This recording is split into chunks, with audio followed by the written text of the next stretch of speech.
속보 한국 미국의 F-16 뛰어넘어 FA-50 최강 버전 개발. 타겟자동 파괴 무인기 버전. 일본 러시아의 수-35S가 아닌 FA-50을 무서워하는 이유.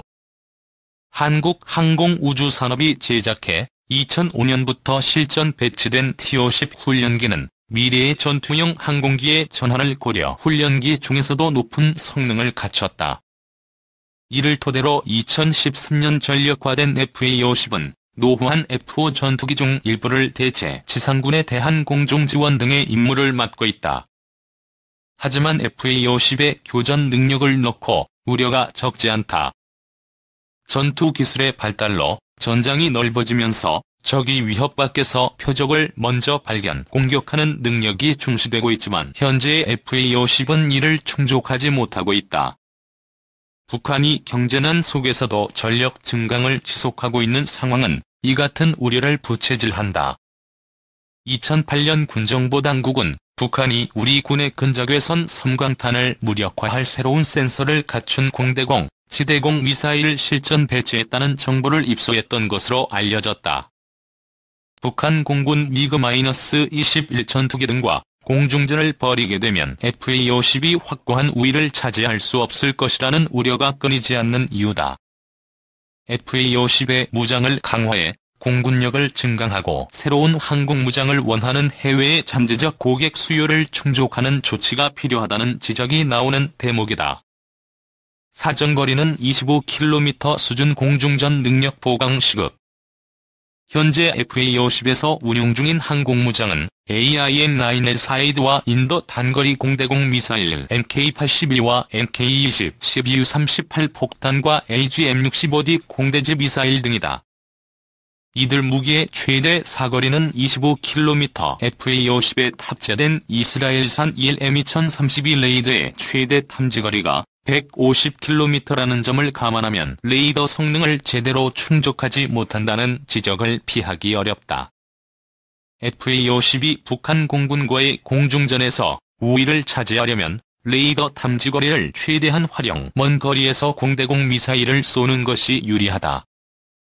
FA-50에 탑재되는 AIM-9 계열 미사일은 미국 레이시온이 제작한 것으로 공대공 미사일 분야의 스테디셀러로 성능을 인정받아왔다.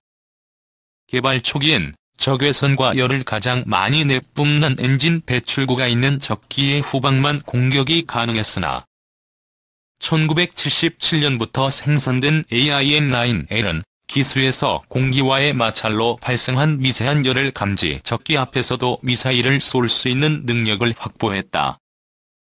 1982년 포클랜드 전쟁 당시 영국 해군 시리어 전투기는 아르헨티나 공군 미라주 전투기보다 공중전 능력이 부족하다는 평가를 받았다. 하지만 미국에서 공급한 AIM-9L 덕분에 시헤리어는 아르헨티나 공군과의 전투에서 승리, 영국군의 포클랜드 탈환에 결정적인 역할을 했다. 한국은 1980년대 피스브리지 계획에 의해 도입된 F-16 전투기와 함께 AIM-9L을 들여왔다. KF-16과 F-15K가 도입되면서 AIM-9L은 FA-50에 쓰이는 것으로 변경됐다.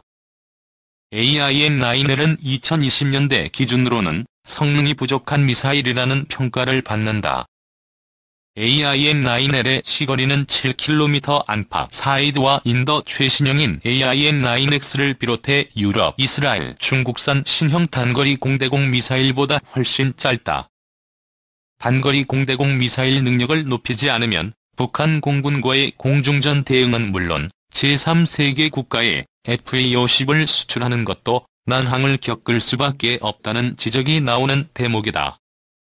성능개량 필요성 세계 기종 거론 이와 관련해 카이도 FA-50 성능개량을 구상하고 있다.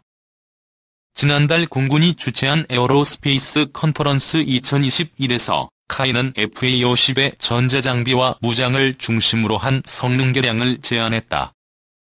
조종사에게 다양한 정보를 종합적으로 제공할 대화면 지식이와 디지털 헤드업 디스플레이 등이 추가되고 중거리 공대지 미사일과 함께 신형 단거리 공대공 미사일이 탑재된다. FA-50에 새롭게 탑재될 가능성이 있는 단거리 공대공 미사일로는 AIM-9X 아이리스-T 아스람이 거론된다. F-15K에서 쓰이는 AIM-9X는 사이드와 인도 계열의 최종 진화형으로 사거리는 35km다. 미 공군 F-15, F-16, FA-18, F-22, F-35에 장착된다. 2015년 실전 배치된 AIM-9X 블록에는 데이터 링크와 발사 후 라곤 기능을 갖춰 AIM-9X를 대표하는 기종으로 꼽힌다. 일반적으로 공대공 미사일은 발사 전에 표적을 지정한다. 하지만 데이터 링크와 발사 후 라곤 기능이 결합되면 공중전의 판도가 달라진다. 전투기는 미사일 발사 직전 적기에 대한 정보를 데이터 링크를 통해 입력한다. 미사일은 발사 직후 적기의 예상 위치로 날아가다가 적기 근처에 도달하면 자체 탐색기로 추적을 한다. 이를 통해 전투기는 적 위협이 미치지 못하는 곳에서 안전하게 미사일을 쏠 수 있다.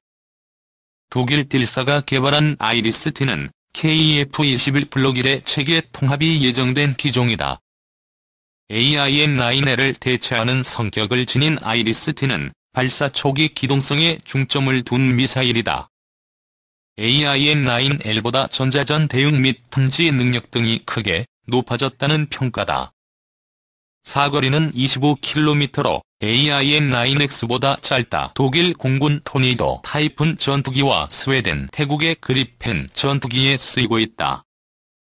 영국 MBDA가 개발한 아스람은 빠른 속도로 먼 거리를 날아가 적기를 격추하는 미사일이다. 대형 로켓 모터를 장착해 마하 3 이상의 속도로 최대 50km를 날아간다. 적외선 영상 추적 방식의 탐색기를 사용 플레어를 비롯한 기만체계도 효과적으로 대응할 수 있다. 아스람은 AIM-9X 블록 2에 적용된 발사 후 라곤 기능을 한 발 앞서 구현했다. 단거리 미사일치고는 사거리가 길어 미사일의 탐색기가 적기를 직접 포착할 수 없는 한계를 발사 후 라곤 기능으로 극복했다. 발사 직후 180도로 유턴해 뒤에 따라오던 적기를 공격하는 것도 가능하다. 이 같은 기능은 한국 공군에도 상당한 도움이 된다는 평가다. FA-52 지상군 지원을 위해 출격한다면 평양 원산 이남의 기지에 배치된 북한 공군 전투기들은 FA-50에 큰 위협이 된다.